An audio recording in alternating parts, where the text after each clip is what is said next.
Everybody been talking about unité nationale. Everybody talking about unité nationale. Everybody been talking about.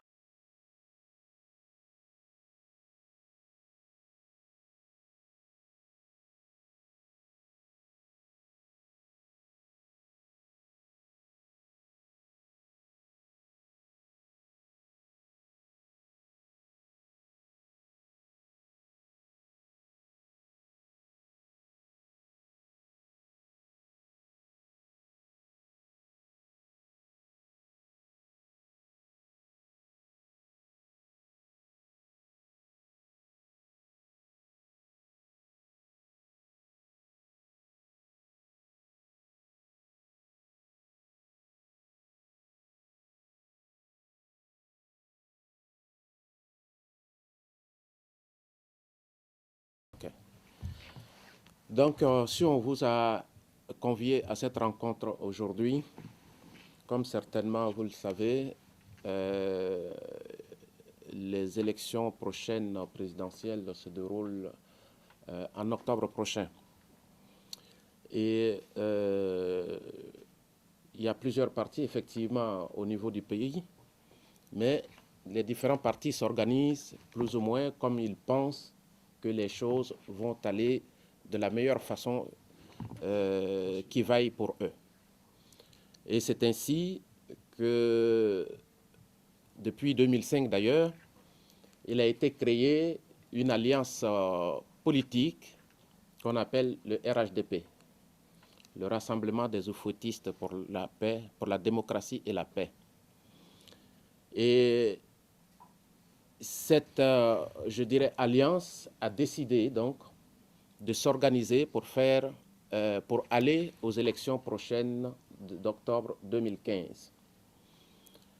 Et c'est ainsi qu'ils ont donc mis en place une organisation pour essayer d'affronter les joutes électorales présidentielles prochaines.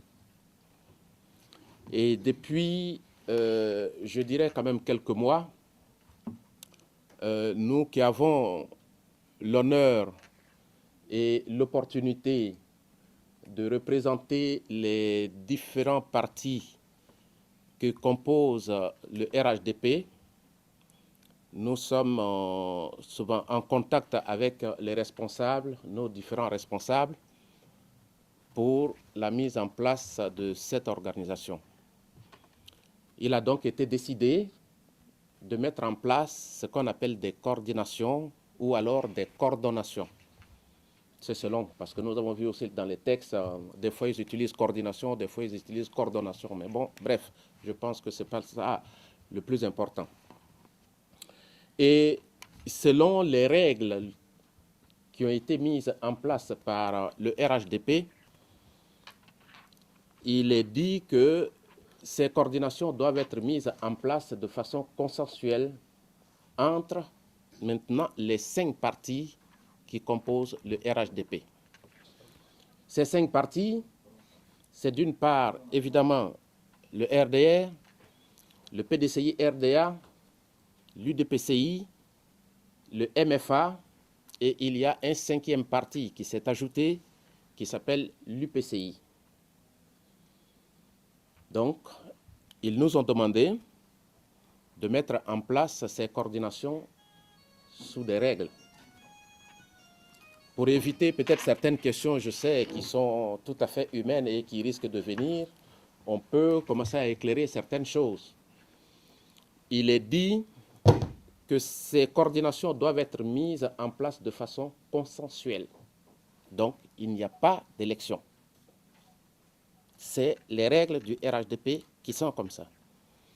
Et partout où ces coordinations doivent être mises en place, si d'aventure les 5 partis du RHDP n'arrivaient pas à s'entendre pour désigner ce qu'on appelle le coordonnateur ou le coordinateur, il faut prendre contact avec la direction, le directoire plus précisément du RHDP qui tranchera. Il faut savoir que dans toute chose, on est des êtres humains il y a ce qu'on appelle des règles plus ou moins de base. La règle de base par rapport à ces coordinations, c'est quoi? C'est qu'on a tenu compte des élections de 2010. Et la règle de base, je dis bien la règle de base, c'est que le parti du RHDP qui termine devant les autres occupera en quelque sorte la tête de la coordination. C'est ce qui s'est passé au pays. Comme dans toute règle, il y a une exception, à l'exception du district d'Abidjan. Dans le district d'Abidjan, en lieu et place d'appliquer, si tu veux, cette règle de base, ou alors la règle de la mise en place consensuelle, il a été décidé que ce soit les responsables des communes qui deviennent automatiquement les coordonnateurs de ces structures. C'est pour cela, vous verrez, par exemple, que dans le district d'Abidjan, c'est tous les maires RHDP qui sont d'office les coordonnateurs. Chez nous ici, depuis un certain temps, étant en contact étroit chacun avec ces choses qu'on appelle son parti politique, moi, le RDR, Loukou ici présent à ma droite qui représente le PDCI, ici Yao Charles qui représente l'UDPCI, et puis il y a le MFA qui est aujourd'hui absent et qui est, chose excusée, qui est représenté par Madame Véronique Aimé Tano. Elle s'est excusée parce qu'elle avait prévu de longue date que quelque chose se passe. Cette réunion, d'ailleurs, on aurait pu l'avoir, nous l'avions programmée pour le dimanche passé. Mais comme vous le savez, compte tenu du fait que c'était une journée sans voiture, on a dû reporter à aujourd'hui. Les camarades ici présents et Madame Tano Véronique, qui n'est pas encore là, on a pris la décision que ce soit le RDR qui assume la responsabilité de coordonnateur de RHDP ici pour le Benelux. Et c'est ce qui donc a été fait. Et c'est après que l'UPCI, évidemment, nous a, chose qu'on appelle, rejoint. Et depuis lors, nous travaillons effectivement ensemble avec l'UPCI. Le premier vice-coordonnateur, c'est Loukou Gilbert, ici à ma droite. Le deuxième vice-coordonnateur, c'est M. Nguessan Yao Charles, ici à ma gauche. Le troisième vice-coordonnateur, je serais tenté de dire troisième vice-coordinatrice puisque c'est une dame, c'est Mme Tano Aimé Véronique, qui s'est excusée. Le quatrième vice-coordonnateur, c'est M. Kamate Amadou, qui, comme je vous l'ai dit, certainement arrivera d'ici un peu plus tard. Et les autres, ce sont des membres, entre guillemets, simples. Les autres membres sont M. Berthé Amadou, M. Bontia Yaya Fabrice, M. Sangaré Idrissa, M. Kaba Talibi. Ce sont les représentants, les membres du quota du RDR, si vous avez besoin peut-être de ces précisions. Ensuite, il y a M. Tano Kwame, M. Atouoman Amien, M. Ngoran Mathias et M. Aouye Kwadjo, qui sont les représentants, les membres donc du PDCI. Ensuite, il y a Mme Yao Amouen Suzanne, Ouattara Banassi Abdoulaye et Kone Bakari, qui représentent le MFA. Et puis, il y a M. Dao Aruna et Mme Ouattara Geneviève, qui représentent le MFA. Le premier, c'était UDPCI. Ah, le premier, UDPCI, excusez-moi. Et donc, comme je disais, Dao Aruna et Ouattara Geneviève, qui représentent le MFA. Comme vous le voyez, Selon les règlements, il n'y a qu'un représentant de l'UPCI qui est donc le 4e vice-coordinateur. Il n'y a pas un autre membre qui doit figurer dans le bureau, qui font donc exactement 18 membres qui sont imposés, entre guillemets, à chaque coordination. Quelques éléments pour m'éclairer un peu sur un certain nombre d'éléments.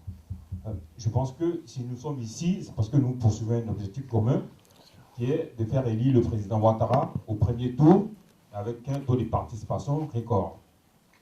Simplement, moi j'observe, et j'attends évidemment qu'on me donne des éléments d'éclaircissement là-dessus, qu'un certain nombre d'attitudes ne concourent pas à l'atteinte de cet objectif. Pourquoi? Je m'explique. Vous avez dû, dans la salle ici, entendre que je suis membre du bureau, membre d'un certain nombre de commissions du bureau, responsable même d'une commission. Monsieur Ouattara, dans son exposé, nous a expliqué que le bureau de la coordination comprend 18 membres et que ces 18 membres seront amenés à animer toutes les actions qui vont concourir à atteindre l'objectif que je viens d'énumérer tout à l'heure. Simplement, en tant que membre de la commission, je n'ai jamais été informé de quoi que ce soit.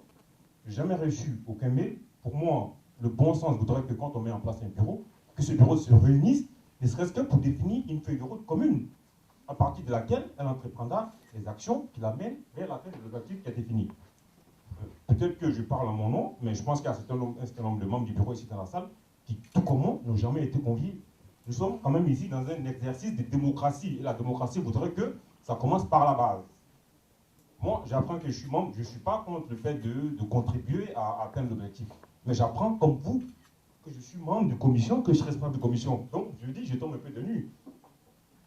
Moi, voilà, donc c'est cet éclaircissement que je dois comprendre. Okay. On ne peut pas fonctionner de manière, d'une certaine façon, autocratique en disant, il y a un bureau, mais 4 personnes vont se réunir, désigner, décider de tout et en informer le bureau plus tard.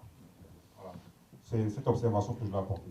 Ok, merci. Bon, comme je vous l'ai dit aussi, le dimanche prochain, on a prévu une rencontre avec tous les membres de la coordination. Et ça, c'est une question évidemment qu'on va poser, on va débattre et puis mettre en place. À la limite, je vais encore parler quelque chose ici, tu vas me traiter des choses qu'on appelle d'antidémocrates. Hein, petit frère? Hein?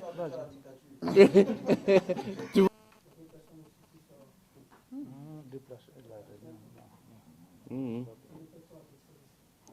C'est-à-dire, il propose de délocaliser la rencontre du bureau, quoi. Oui? Oui, oui.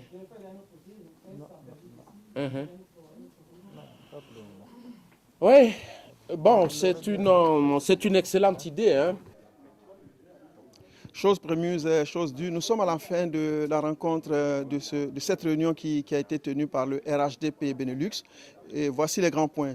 Il a été décidé de la mise en place d'un bureau de 18 membres et ce bureau sera chapeauté, sera coordonné par Ouattara Mamadou qui sera le coordonnateur du bureau de campagne RHDP Benelux. Il faut aussi noter qu'il y a 4 vice-adjoints, 4 vice-présidents qui seront présentés le dimanche prochain à toute la population. Et donc, pour vous dire que la campagne est déjà lancée. Et comme nous vous l'avons dit, d'ici 3 semaines à 4 semaines, CI Benelux recevra les différents partis, le RHDP d'un côté et l'opposition d'un côté. Nous pensons que le cadre sera ici toujours à l'auberge de jeunesse Jacques Brel pour un duel fraternel entre Ivoiriens pour parler des élections. Chacun viendra vendre son candidat, chacun viendra vendre son projet de présidentiel. Et donc, nous vous informerons à temps opportun et des modalités pratiques à accomplir pour assister à cette grande rencontre, à ce grand débat qui sera bientôt diffusé sur CI Benelux. Je vous remercie. Mamadou, bonjour. Bonjour.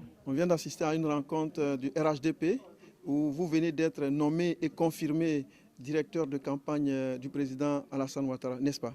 Oui, merci, c'est bien ça. Donc la réunion d'aujourd'hui, c'était une réunion d'information et en même temps de discuter par rapport à la mise en place de la structure de la coordination du RHDP, en tout cas pour le Benelux. Donc le bureau est en train d'être mis en place. Vous avez donné les grandes tendances, vous avez donné les grandes lignes et vous aurez une réunion en interne le dimanche prochain pour peaufiner ce bureau-là. C'est bien exact. Nous avons déjà prévu effectivement une réunion exactement le dimanche 4 octobre prochain avec tous les membres du bureau.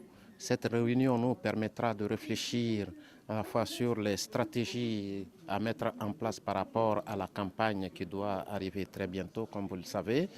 Et puis aussi de voir un peu les différents trucs qu'on peut améliorer, les différents aspects, je dirais, de cette campagne qu'on peut améliorer en tenant compte évidemment de nos réalités, parce qu'il y a certaines choses qu'on peut remodeler en fonction de nos réalités, comme vous l'avez vu.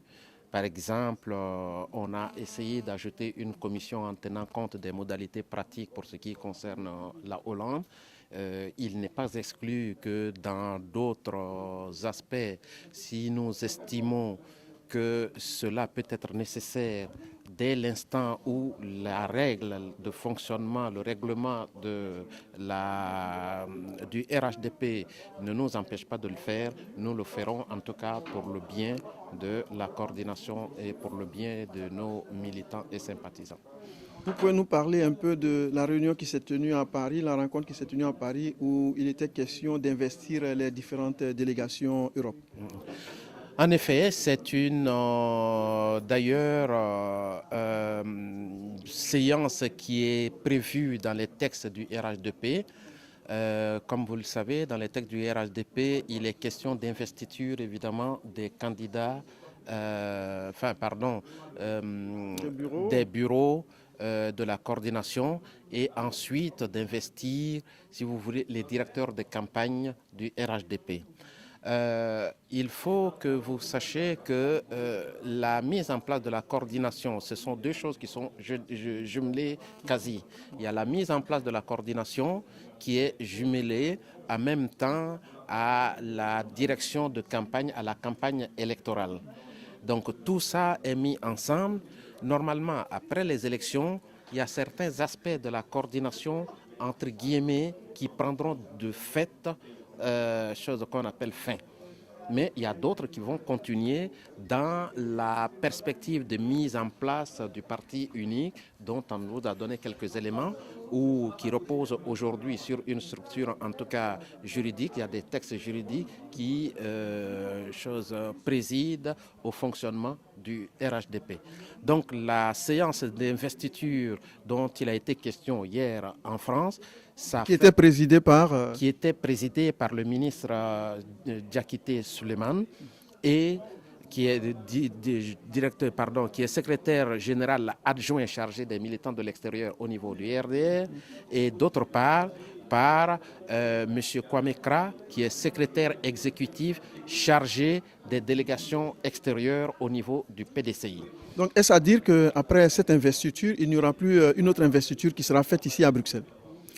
Ah, ça c'est une question à laquelle je ne peux pas répondre.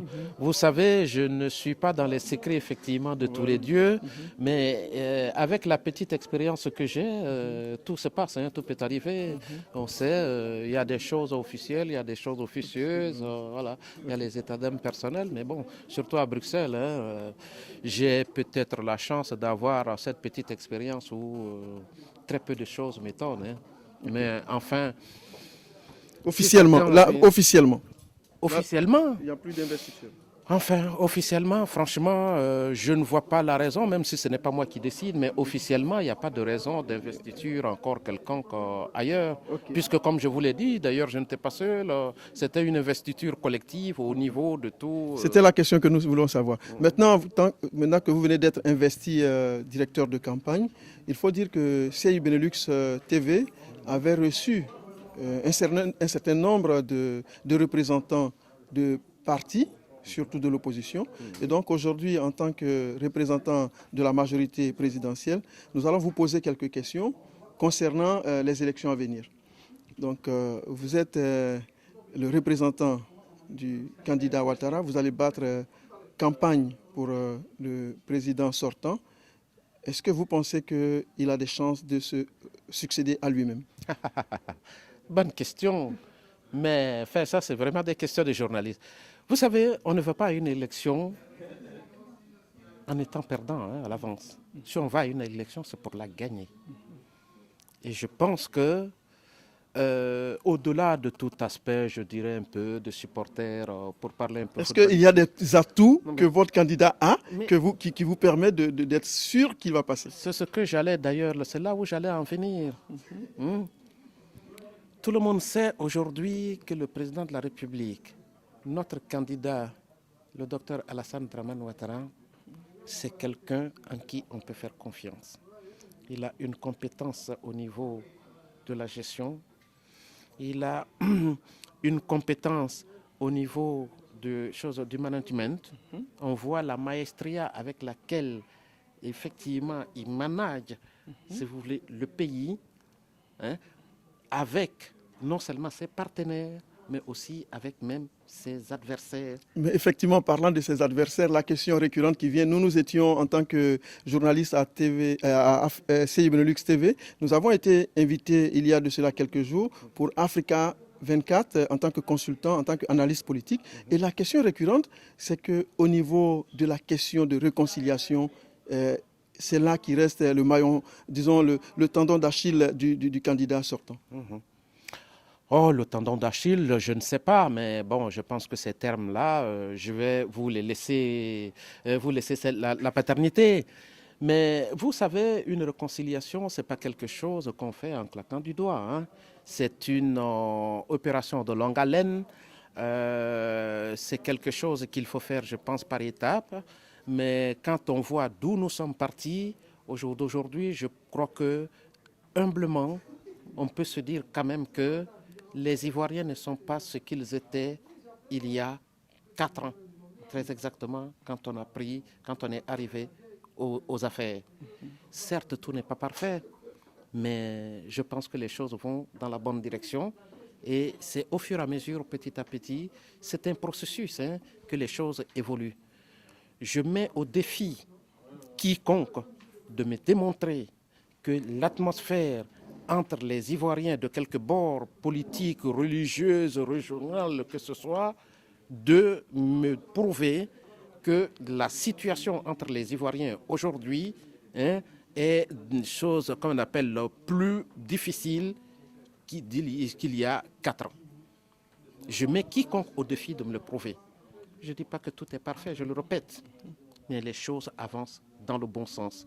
Et nous sommes convaincus d'ailleurs très bientôt que ces questions-là, n'importe qui les remettra derrière lui.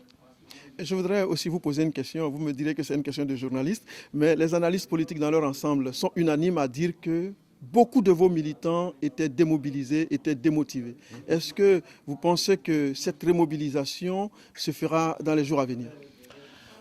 En tous les cas, ce que je peux vous dire, c'est que tout est mis en place pour pouvoir y arriver. Oui, on le sait très bien. Des militants et sympathisants, effectivement, de notre bord, se sentent peu ou prou frustrés. C'est normal. La question, d'ailleurs, aujourd'hui, n'est plus de savoir si X a raison d'être frustré ou Y n'a pas raison de l'être. Ça n'a pas d'importance. En tant que responsable politique, il est tout simplement question aujourd'hui de prendre en compte, hein, un état d'âme, si tu veux, de certaines personnes, qu'ils aient raison ou tort, et de trouver les solutions idoines. C'est ça la question. On est conscient que nos militants et sympathisants, évidemment, font certains reproches. À mon avis personnel, mais ça n'engage que moi, je pense qu'en toute honnêteté, certaines sont fondées. Mais en même temps, je dis à nos frères et sœurs, oui, on est des êtres humains, des erreurs peut-être ont pu être commises. On en prend acte et on essaiera de faire du mieux possible. Les choses ne sont pas toujours faciles.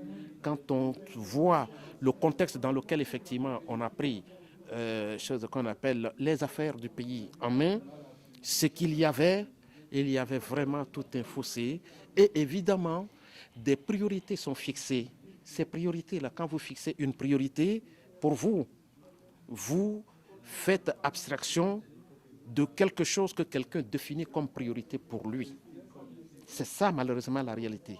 Mais en tant que responsable politique, à un moment donné, on doit faire des priorités, prendre des décisions, quitte évidemment quelquefois à ce que cela fasse un peu de grabuge, mais c'est le rôle aussi du responsable politique d'essayer de tenir compte de ça pour essayer de faire les choses, avancer les choses. Maintenant, une question concernant l'opposition qui se plaint de la composition de la commission électorale, qui se plaint du fait qu'au niveau des médias publics, surtout de la télévision ivoirienne, le temps était parti inégalement. Qu'est-ce que vous pouvez leur dire? Enfin, je peux leur dire qu'ils jouent leur rôle d'opposants, mais en même temps, on est quand même dans des réalités, des choses qui peuvent se mesurer. Allez, revenons, prenons un peu la commission électorale indépendante. Même eux, l'opposition, quelquefois, on a entendu des gens se plaindre comme quoi la part belle a été faite au pouvoir. Dites-moi, depuis quand il y a eu en Côte d'Ivoire une commission électorale qui a tant tenu compte non seulement de l'opposition, mais de la société civile? Ça n'existe pas. Le meilleur compromis, la meilleure chose, composition de la CEI qu'on a pu mettre en place, c'est celle-là. Et je pense que l'opposition est honorablement représentée. Il en est de même pour les médias. Les médias en Côte d'Ivoire sont ouverts aussi bien aux partis au pouvoir qu'à l'opposition. Maintenant, si l'opposition effectivement n'a rien peut-être à dire à leurs militants, n'a rien à vendre à leurs militants, ça c'est leur problème. Okay. Nous avons un bilan que nous présentons aussi bien à nos militants et sympathisants que même aux militants de nos choses, comme on appelle, entre guillemets, adversaires politiques. Maintenant, c'est l'offre politique, c'est ça qui est important. Okay. Monsieur Ouattara Mamadou, nous sommes pratiquement à la fin de cette interview. Voilà un Ivoirien qui est en face de vous. Qu'est-ce que vous lui direz pour qu'il vote pour votre candidat? Ah, bien sûr. Oh, tellement de choses, mais bon, comme on est pris un peu par le temps, je lui dirais que la meilleure chance aujourd'hui pour la Côte d'Ivoire, c'est vraiment de reconduire le président Alassane Dramane Ouattara pour continuer sa belle lancée que tout le monde reconnaît. Voyez-vous, la paix est en Côte d'Ivoire. Au niveau économique, on voit bien, nous sommes partis de -6 au niveau de l'économie. Aujourd'hui, la Côte d'Ivoire avoisine avec 2 chiffres au niveau, ce qu'on appelle en termes positifs.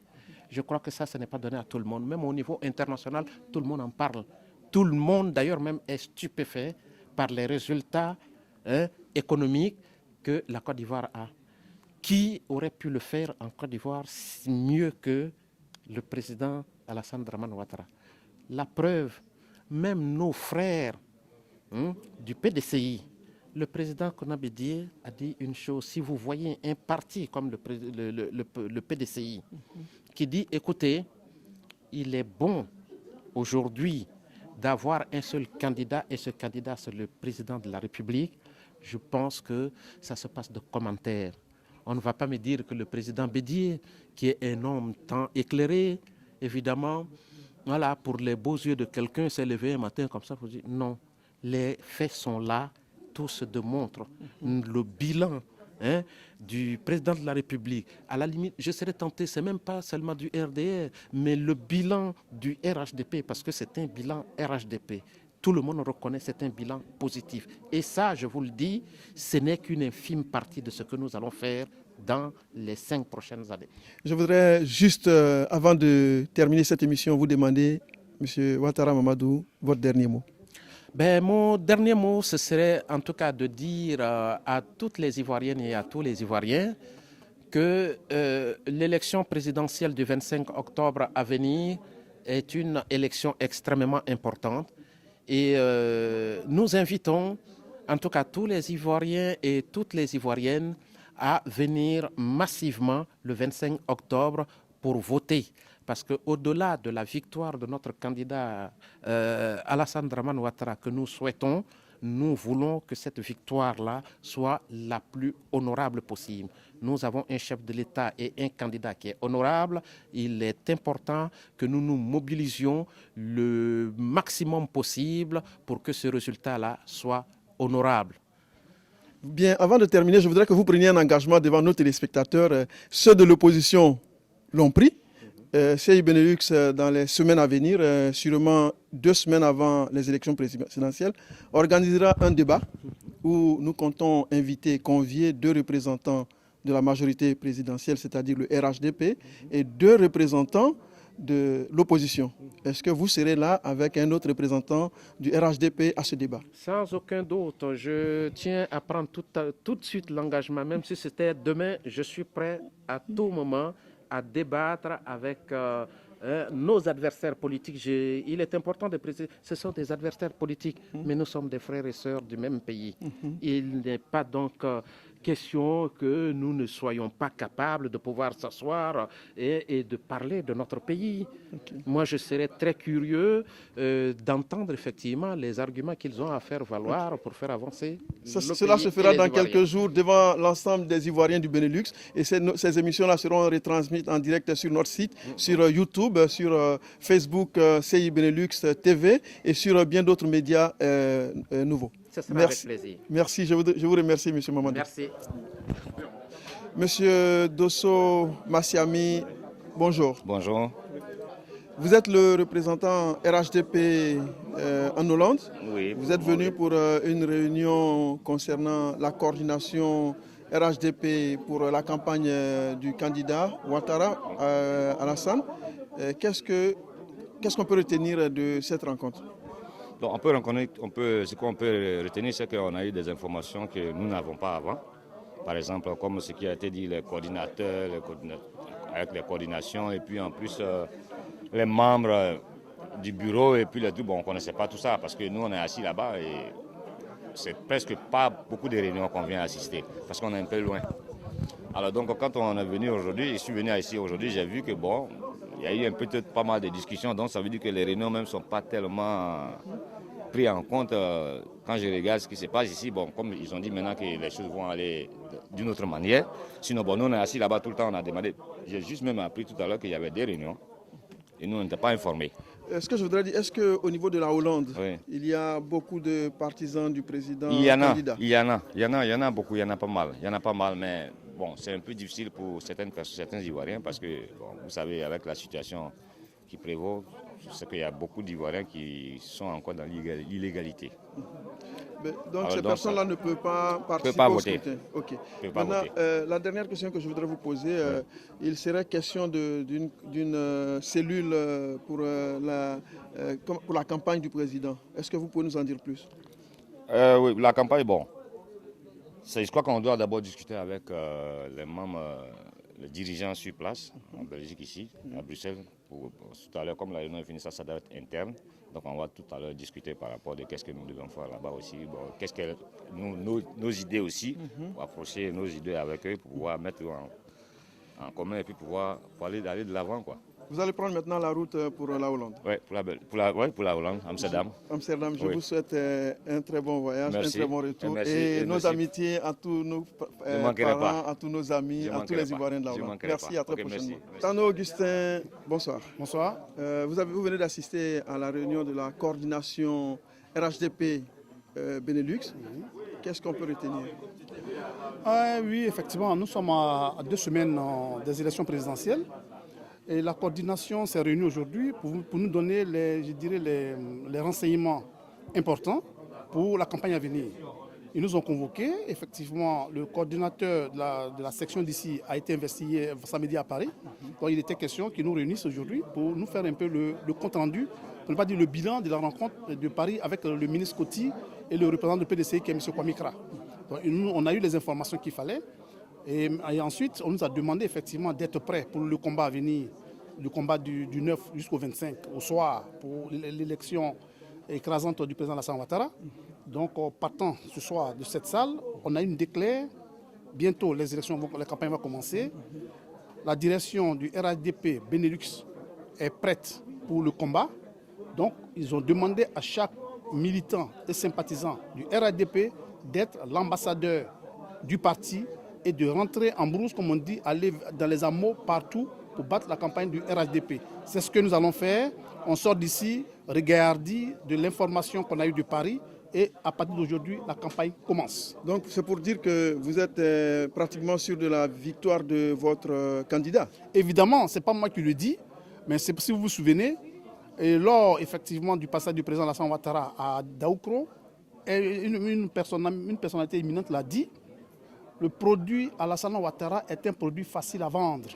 Il est déjà vendu en fonction de son résultat des 4 dernières années à la tête de la République de Côte d'Ivoire. Le travail est déjà fait. Donc on ne fait effectivement, je dirais, que peaufiner ce produit qui est déjà un produit fini. Donc le résultat, pour nous, c'est un acquis. Maintenant, le tout, c'est de savoir à quel pourcentage. Et c'est à cela que nous rentrons maintenant, effectivement, en campagne pour dire à nos militants, levez-vous, le combat a commencé, soyez prêts, c'est parti. Je vous remercie. C'est moi qui vous remercie. Merci. Monsieur Daou Harouna, bonjour. Bonjour. Oui, donc on vient d'investir le bureau de campagne du RHDP. Tout à fait. Vous faites partie de ce bureau-là. Qu'est-ce qu'on peut retenir après la rencontre de cet après-midi? Écoutez, l'initiative en elle-même, évidemment, elle est bien prise parce que mon objectif, moi, en intégrant ce bureau, il est seul et unique, c'est de faire élire le président Alassane Ouattara avec un score honorable et avec un taux de participation record pour l'élection du 25 octobre à venir.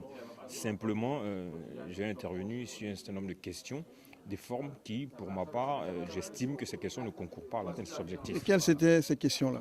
Notamment le fait que l'ensemble des membres du bureau ne soient pas associés aux prises de décisions qui ont abouti à la mise en place des commissions, par exemple. Pour moi, ça me paraît tout à fait évident et concret que quand on est dans une structure, on doit être associé à toutes les étapes.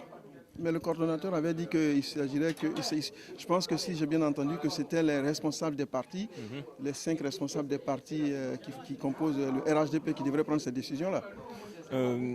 Je mettrai quelques réserves sur cet argument parce que je pense que nos responsables au niveau d'Abidjan sont suffisamment mûrs politiquement pour savoir que quand on met en place un bureau de 18 personnes, ce bureau doit être associé à un certain nombre d'étapes. Et le coordonnateur aussi dans son intervention a dit qu'après la prise de décision, on devait passer automatiquement à l'Assemblée générale, ce qui pour ma part me semble complètement incohérent dans la mesure où j'ai du mal à croire que des responsables, des personnes aussi intelligentes que le ministre Gikawe et que le ministre Bitiro qui compose l'attraction, le directoire du RHDP, disent qu'il ne faille pas tenir de réunion du bureau avant de passer à une convention de présentation du bureau. Pour prendre un exemple très simple, je me retrouve moi dans un bureau dont je ne connais absolument aucun membre. Mis à part évidemment les 4 coordonnateurs qui sont ici présents, je ne connais absolument aucun membre. C'est comme si vous demandez à un joueur de football de venir jouer un match de football et c'est le jour du match il découvre ses 4 ou ses 9 ses autres coéquipiers. Vous voyez que nous sommes évidemment en partie. Donc vous avez été mis devant le fait accompli, si je comprends bien. Évidemment. Mais cela n'empêche que vous allez battre campagne pour votre champion. Je dis et je maintiens que mon objectif pour les 3-4 semaines à venir, c'est essentiellement de faire élire le président Alassane Ouattara et toutes les actions qui concourront à mettre en mal cet objectif, je les dénoncerai. Toutes les actions qui iront dans le sens de l'atteinte de cet objectif, moi, je m'inscris dans ces actions. Écoutez, si vous voyez aujourd'hui, nous sommes dans une salle pour le RDR qui est quand même un parti de masse, pour le PDCI, le MFA, qu'on a de la peine à remplir. Alors que nous sommes à 3-4 semaines des élections, ça veut dire qu'il y a un certain nombre de problèmes qu'il va falloir résoudre en priorité. Je pense qu'en interne, vous allez sûrement reparler de ces problèmes. Évidemment, il faut les évoquer. Il faut associer le maximum de personnes, notamment des personnes ressources que moi j'ai eu du mal à voir ici dans la salle aujourd'hui, qui ne sont pas associées. Il faut associer toutes les personnes ressources qui soient même de faire élire le président Alassane Ouattara, non seulement avec un score honorable, mais aussi avec un taux de participation qui puisse permettre de faire comprendre à la communauté nationale qui est massivement présente à Bruxelles que la Côte d'Ivoire est complètement sur le chemin de la démocratie et que nous organisons des élections et que les Ivoiriens sont tout à fait engagés à aller vers la démocratie en participant massivement à l'élection à venir. Je vous remercie. Mademoiselle Véronique Tano, bonsoir. Bonsoir. Vous êtes la représentante du MFA, Oui. Vous faites partie du RHDP, parti intégrant du RHDP. On a vu le directoire, le bureau de campagne mis en place, dont vous faites partie des vice-présidentes. Quelle action vous comptez mener dans les jours à venir pour faire gagner votre champion, le président sortant Alassane Ouattara? Tout d'abord, donc bonsoir. Donc, comme l'a dit le coordonnateur tout à l'heure, ce qu'il faut savoir, c'est que voilà, pour le moment, nous sommes réunis aujourd'hui pour présenter déjà, premièrement, le bureau à l'Assemblée. Maintenant, quelles sont les actions qui vont suivre? Ça, comme vous le savez, à partir du moment où on se sera bien tous réunis et assis pour définir ce que chacun va faire, voilà, c'est là où on pourra vraiment dire qui va faire quoi et déterminer avec précision ce qu'on va faire. Moi, à mon niveau, effectivement, comme vous le savez, vous l'avez peut-être entendu, je suis responsable pour la commission des femmes. Donc déjà, moi, en étant une femme et moi, à mon niveau, ce que je vais faire, c'est essayer de mobiliser la grande majorité des femmes ivoiriennes ici présentes qui se sont déjà inscrites sur la liste électorale et qui donc justement vont pouvoir nous aider à contribuer à la victoire justement de notre président. Et donc, qu'est-ce que vous pouvez dire? Qu'est-ce que vous pouvez donner? Qu'est-ce que vous pouvez dire pour vendre votre candidat? Qu'est-ce que je peux dire pour vendre le candidat? Oui.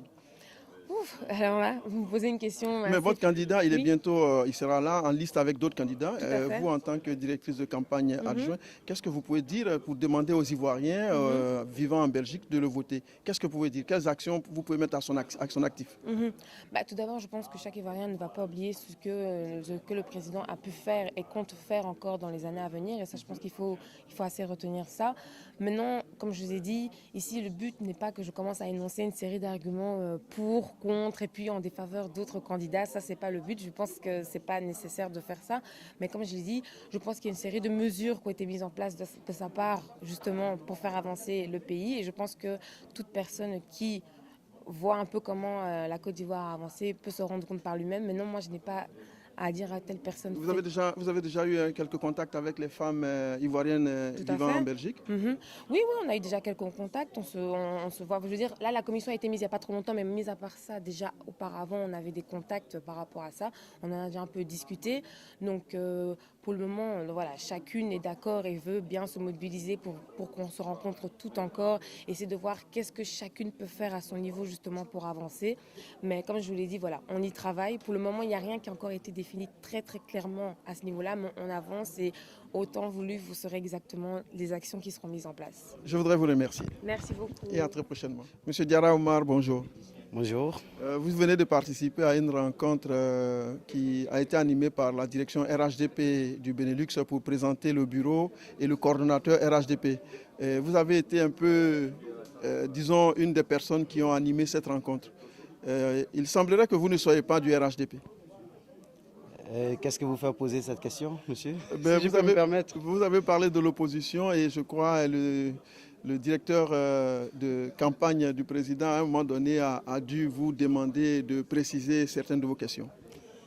Mais écoutez, j'ai posé une question, à savoir quelles étaient les chances du RHDP de remporter les élections ici, dans le Benelux. Au Benelux, donc voilà, c'est la question que j'avais posée. Et si effectivement nos responsables, en tout cas ceux qui étaient à la table de séance, étaient capables de connaître le nombre de militants RHDP inscrits sur la liste, alors il va de soi qu'on puisse déduire le nombre des opposants. Donc voilà, des chiffres clés. Vous avez été satisfait des réponses qui vous ont été données? Écoutez, voilà, il a dit lui-même à l'impossible, rien n'est tenu. Donc voilà, nul n'est tenu. Il a fait de ses mieux pour donner ses réponses. Et puis bon voilà, chacun peut faire ses idées. Vous êtes électeur, vous allez voter? Je suis un électeur depuis 2000 où je suis majeur. J'ai toujours voté et je ne vois pas de raison pour ne pas voter. Et je suis inscrit sur la liste électorale. Vous êtes militant de quel parti? Moi, je suis un militant ivoirien, militant de la Côte d'Ivoire. Je n'ai pas de carte d'un parti. Je suis plutôt de la société civile. Et je viens juste de rentrer du pays. Voilà, j'ai vu beaucoup de choses positives, beaucoup de choses à changer et qu'on peut encore améliorer. Et bon, voilà, je peux dire que j'ai une idée claire pour les candidats pour qui je vais voter. Voilà. On ne peut pas le savoir maintenant sur votre vote. Non, mais là, c'est trop tôt. Le vote, il est secret. Mais on n'est pas encore au vote. On n'est pas encore au vote parce qu'on sait qu'il y a des militants de partis. Voilà, vous êtes militant, vous n'êtes pas militant. Non, je ne suis pas militant d'un parti politique. Non, j'ai été militant, voilà, à l'époque, voilà, j'ai d'abord été syndicaliste, la FESI et tout. Et ensuite, on a été un peu amené sur le terrain politique. Mais aujourd'hui, ici en Belgique, je suis plutôt technicien. Et voilà, je ne suis pas militant. Mais j'aime mon pays. Je voudrais vous remercier pour votre participation que nous avons appréciée. Merci. Je vous remercie également, merci. Au revoir. Everybody been talking about unité nationale. Everybody talking about unité nationale. Everybody been talking about unité nationale. Everybody talking about unité nationale.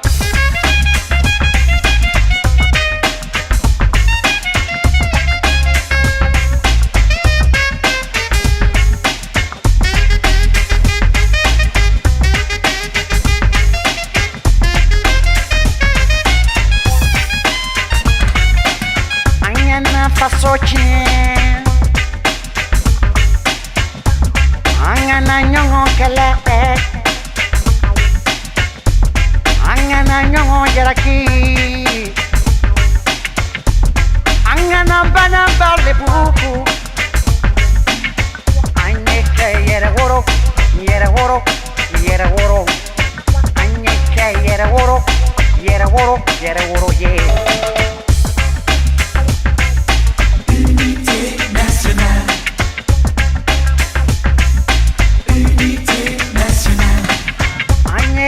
Héritage préservé.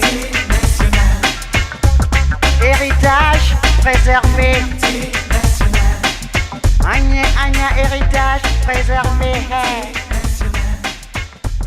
Héritage préservé.